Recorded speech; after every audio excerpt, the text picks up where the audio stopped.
So how can teachers ensure that learners with ID are included with their peers? Well, the best advice I got was from a primary teacher who is new to all this. And after a year of very successful teaching, I might add, I asked her what she would advise others. And her reply was, just do it. She decided she was not happy with the former arrangement that was in her class, with the student with Down syndrome off to the side, being taught away from the rest of the class. And she'd heard about the benefits of inclusion for all her students, so not just the student with Down syndrome.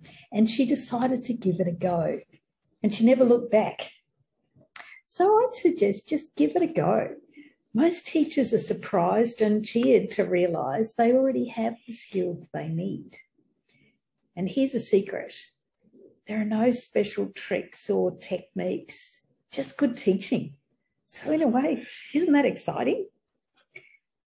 So as you plan a lesson, think about the parts that might be a barrier and think of ways around those. Maybe your student might have trouble using a calculator. So look for one online that's got features that will support that student. Maybe your student might have trouble drawing a diagram. So think about what's the purpose of drawing that diagram. Is it the drawing? And in mathematics, drawing a diagram can be very helpful because it helps you think through the problem and help you understand it. But sometimes we do it as a record of learning. Often in science, you might have students drawing a diagram of a heart, for example. So when you're thinking about what's the purpose, if a student's going to have trouble drawing that diagram, if the purpose is the drawing itself, look for alternatives. So maybe using a stylus on an iPad might be easier than drawing on a piece of paper.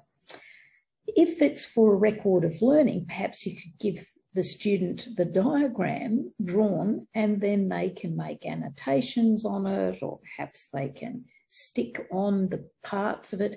So what you're doing is thinking about what are the barriers to learning, and then that's the creativity of teaching, thinking how you can do workarounds to help that learner achieve the purpose of the task. So when you're looking at that question, how can teachers ensure that learners with ID are included with their peers? Trust yourself. You're a trained professional.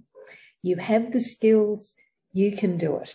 So just have a go and be the one that makes a difference in the lives of your students, and enjoy the fun along the way.